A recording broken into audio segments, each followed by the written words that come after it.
So Elizabeth Warren released her plan to pay for Medicare for all. Let's see what she has to say about it, and then I'm going to break it down further for you. I have a plan for Medicare for all, and I'm proud that it's the first healthcare plan by anyone in this presidential primary that lays out the full cost and how to pay for it. And here's the deal. It doesn't raise middle-class taxes by 1 penny, not 1 penny.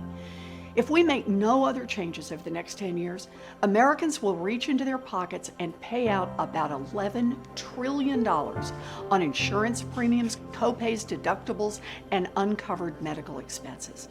My plan reduces those costs to zero, sort of like an $11 trillion tax break. So we have two choices. We can maintain the status quo that leaves 24 million uninsured, leaves 63 million with substandard care, and forces Americans to ration medicine and turn to GoFundMes.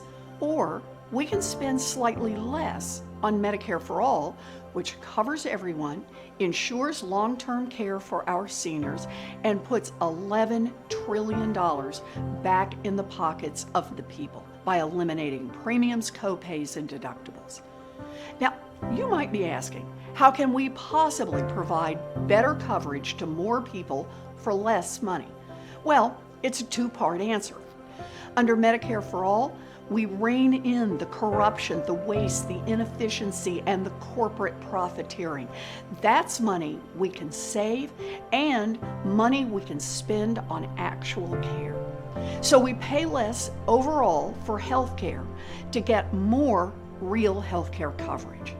The second part of the answer is to change the structure of who pays for health care in America and how. We're going to take the $11 trillion projected out-of-pocket health care costs over the next 10 years and make that number zero. No more premiums, copays, or deductibles. No more out-of-network bills. For middle-class families, that means thousands of dollars back in your pocket every year. Under my plan, existing federal and state spending on health care stays the same. For middle-class families, there'll be no new taxes. Look, you're already paying into Medicare and Medicaid, so you're done. No new taxes, no new costs. Business spending on healthcare also stays about the same. Payments just go to Medicare instead of to private insurers. That's about $9 trillion in the next 10 years. And we make up the rest largely with taxes on big corporations and the top 1%. So yeah, for the top 1%, they're going to have to pay their fair share. And corporations are finally going to have to pay the taxes they're meant to pay, just like everyone else. That's it. That's Medicare for all. It covers everyone, it's fully paid for, and independent economists have verified it's doable. All it takes is the courage to fight for it. Insurance companies and drug companies will spend tens of millions of dollars in political contributions and disinformation campaigns to try to keep tens of billions of dollars in profits flowing into themselves. That's corruption, plain and simple. We have to call it out and we have to fight back against it. Because like any big idea, you don't get what you don't fight for. We need a healthcare system that recognizes that healthcare is a human right. And I will fight to get it done. Okay, so let me give you the good part of this and the bad part of this. The good part is there's no weasel words about choice. There's no talking about, for-profit health insurance companies and their roles moving forward. So that's definitely a positive, that the Overton window has shifted enough where it apparently, obviously Bernie's been the leader on this, but he's kind of dragged Elizabeth Warren with him to the position of stop catering and kowtowing to for-profit insurance companies and crafting everything around their continued existence. No. The only role for,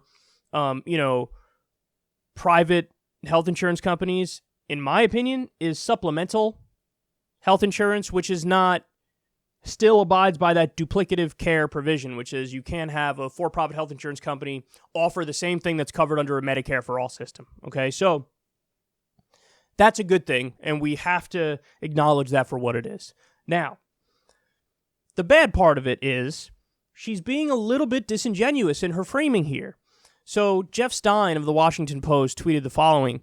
Tax Policy Center's H. Gleckman says the following. Warren's proposal would be regressive. Warren's indirect levy is effectively a flat tax on all workers at the same firm. By contrast, a straightforward income tax or well-designed payroll tax would be much more progressive. Let me give you more specifics on this. This is from Matt Brunig. He's writing in Jacobin, but he's from the People's Policy Project. He's an expert on stuff like this. And he says the following. The proposal is as follows. Employers will be required to pay an employer Medicare contribution equal to 98% of their per-employee healthcare costs in the year prior to Medicare-for-all's implementation. This will mean that initially some employers pay more than others since that is already the case in the status quo. But over time, each employer's contribution will be gradually converged to average employer Medicare contribution until every qualifying employer is paying the same amount per employee. Number 2, employers with less than 50 employees would be exempt from the employer Medicare contribution both initially and forever. Number 3, independent contractors and the companies who hire them will also be exempt from the employer Medicare contribution both initially and forever. He continues, bad distribution. What Warren is proposing here, in ordinary fiscal language, is a Medicare head tax. This is a departure from the normal Medicare payroll tax proposals. The distributive difference between them is that the Medicare payroll tax charges a specific percentage of each worker's earnings, while the Medicare head tax charges a specific dollar amount per worker. To illustrate the difference, I have the following 2 graphs. The first one shows the difference in terms of employer-side taxes paid by worker earnings level. Under the 8% employer-side payroll tax, the employer taxes paid for a worker earning $15,000 per year is $1,200, while the employer taxes paid for a worker earning $200,000 per year is $16,000. Under the $9,500 employer-side head tax, the employer taxes paid is $9,500 for both workers. The second graph is the same as the first, except the vertical axis is done as percent of earnings rather than dollar amounts. In this graph, the $9,500 head tax is equal to 63% of the earnings of the worker making $15,000 per year, but only equal to 5% of the earnings of the worker making $200,000 per year. For the employer-side payroll tax, it is 8% for everyone. Needless to say, the Medicare payroll tax is far superior to the Medicare head tax distributively speaking. Specifically, the Medicare head tax charges middle and low earners massively more than the Medicare payroll tax does. Elizabeth Warren's team realizes this. The reason they are using the head tax is because they think they can trick journalists into declaring that it is not a tax since it is expressed in dollar terms rather than percent terms. On first glance, this might seem like a stretch that probably won't work, but it is a more plausible strategy once you consider that journalists are mostly very stupid and cannot evaluate policy claims on their own, relying instead on trusted sources and names, Warren being one of those names. All right, so let me explain that in as simple terms as possible. I wanted to give you all the details so you get the full picture of it, but let me explain that in as simple terms as possible. The way that Elizabeth Warren pays for her Medicare-for-all proposal includes, there are a few different ways she pays for it. One of those ways is it's tied to passing immigration reform. Now, I have no problem with that in theory. I think that's fine to redirect, reallocate money, tie it to other pieces of legislation, but it does, objectively speaking, make it harder to pass. It's going to be harder to pass than Bernie's bill, for sure, because you're looping in other issues. It's also my problem with the Green New Deal, by the way. As I've explained to you guys before, I support a Green New Deal, but I support a Green New Deal as defined by, a New Deal, an infrastructure jobs bill built on, based on green and renewable technology. That's how I support it. They included Medicare-for-all and all these other things in the Green New Deal, which I think is insane because it makes it impossible to pass and it's just a grab bag of everything the left wants. Treat each issue separately. So what Elizabeth Warren is doing here is she's saying, okay, I'm not raising a penny of taxes on the middle class, but my Medicare-for-all bill is tied into immigration reform, which will save us money, and also a wealth tax, which raises a tremendous amount of money. Now, again, in theory, I have no problem with looping in other issues and putting a bunch of stuff together and paying for it by cutting money in other areas and raising money in other areas, but it definitely makes it harder to pass. Just understand that. So it's a lot less likely this bill gets through than Bernie Sanders' bill. You could say it's unlikely Bernie's gets through as well. True. But this is even more unlikely because she looped in other issues. So this is how she pays for it. Immigration reform, a wealth tax, and then this Medicare Head Tax, which is what they're talking about here. And the way that she gets out of saying it's a middle-class tax is, oh, no, I'm charging the employer. I'm charging the employer, and it's not a percentage. It's a dollar amount, just a dollar amount, so I can weasel out of it and say it's not technically a tax because it's a dollar amount and not a percent, and it's only for the employer, not the employee. But as you know, it is going to impact the employees as well. And the difference between Bernie's version of funding it and her version of funding it is hers is more regressive. Because she chose to do it as a raw dollar amount, the Medicare Head Tax, it is more regressive.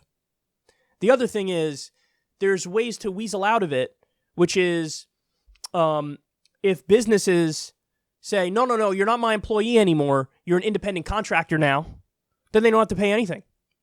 So Matt Bruning goes on to point out, well, the whole thing can unravel because all these businesses will craft themselves to weasel out of paying for it. Whereas with Bernie's proposal, they can't weasel out of paying for it. No matter what they do, they have to pay it. Hers, there's this giant loophole. Oh, you want to be, instead of being my employee, now I'm going to make you an independent contractor. And they say, oh, companies with 50 people or less, they're not required to do anything. Okay, well then all these companies are going to break down into subdivisions and have only 50 people working for each branch. So there are ways around it. There are ways out of it. And that's the problem, is that it is going to raise taxes on the middle class, and it's going to do it in a more regressive way than Bernie's bill did it. So she crafted this bill to just try to get out of that argument. Now, the stunning thing about this is, she even said in one of her debates, she was like, no, the thing that matters is costs for the middle class comes down. Cost comes down. So if I eliminate your premiums, your copays, and your deductibles, that's basically a private tax because you have to pay it. If I eliminate that, so let's say that's $10,000. Let's say I say, here's the $10,000, put it right in your pocket. And then my Medicare-for-all proposal, you're going to pay $8,000 in new public taxes. I just saved you $2,000. So it doesn't matter that I raised public taxes. I saved you $2,000 because I eliminated the private taxes, the premiums, copays, and deductibles. Instead of making that argument, she's trying to weasel her way out of having that conversation at all. And she says, no, I don't even raise any middle-class taxes at all. Even though she definitely does, because a Medicare head tax is still a tax on the middle class. So listen, again, the good part is she's not saying anything about, we'll still have a role for for-profit insurance companies, and I believe in choice. She dropped that language, which is definitely a good thing. But the bad thing is, she's using very weaselly arguments here and a very strange funding method just to try to get around criticisms that are bogus criticisms anyway. So, you should just be forthright. And also, you should use the most progressive method to fund Medicare for all. And she's not. She's using a more regressive method just to get around a talking point, which is a bullshit talking point anyway from mainstream media. So anyway, that's the problem with Elizabeth Warren's Medicare for all proposal. Now, I just want to say, so we need to be able to call it out and criticize it as we're doing, okay? While also saying it's still good that her plan doesn't make room for the for the for-profit health insurance companies. That's still a good idea and a good point. And she's closer to Bernie on this, unfortunately, than all the other candidates. And I mean that. I don't agree with Tulsi's Medicare choice move because she says you can keep your employer or union insurance. I don't agree with that because then the for-profit health insurance companies have too much of a market share and the public option is going to be chronically underfunded because the for-profit companies will try to put all the sick people in there and you don't have a single payer anymore. So I don't agree with Tulsi's bill. Yang has totally backtracked on Medicare for all. We'll get to that story later. He's more on the side of public option. He just is. So it's Warren's bill is closest to Bernie than the other ones, but it's still not as good as Bernie's. It's just not as good as Bernie's. His is more progressive, and his is more honest because he didn't build his whole bill just trying to weasel out of a specific nonsense criticism from the media. So anyway, that's my breakdown of her Medicare for All bill. And then also, listen, the final point I'll make is this, and you guys already know this, but I have to bring it up again because I think it's true. I just don't think she's going to actually fight for it. I don't. I think that she knows this is the primary, and I'm going to head fake in that direction because that's where the energy is in the party. But I don't think she's actually going to fight for it. I don't think it's in her top priorities. And that's her prerogative. She cares more about Wall Street. She cares more about taxes. She cares more about trade. But I think it's really clear that he's going to go to the mat for this policy, and she's going to relatively quickly back off of it and start agreeing with other Democrats and then working with the Republicans, because she has previously said, and this is something Bernie has never said, but she has previously said, oh, the heart of where all the Democrats are is the same. We want more people with coverage, and we want them to pay less. So in other words, whether it's Medicare for All Extra, whether it's Medicare Choice, whether it's public option, whether it's expanding Obamacare, all of that she thinks is wonderful. It's all great, and the Democrats are all right on this, and the Republicans are all wrong on this. Fundamentally disagree with that. We need to take on more than half the Democratic Party and the entire Republican Party in Washington, D.C. to get this bill passed, and I don't think she's going to do that. Now, the counter-argument to what I'm saying is, okay, well, then there's no plan she could have released where I would have totally been satiated, and I would have totally been like, okay, give her full credit. Yeah, that's true, but I'm admitting that up front. And I said it in my debate with Cenk Uygur. I just don't think that this is on the top of her priorities list, and it is on the top of my priorities list. It's one of my top 3 issues, so I care deeply about it, and she's just not as strong as Bernie on it. So that is what it is, but there's my breakdown of her Medicare for All bill. It's not the worst thing in the world, but there's a lot of loopholes and a lot of Weasley stuff about it, and Bernie's is just better.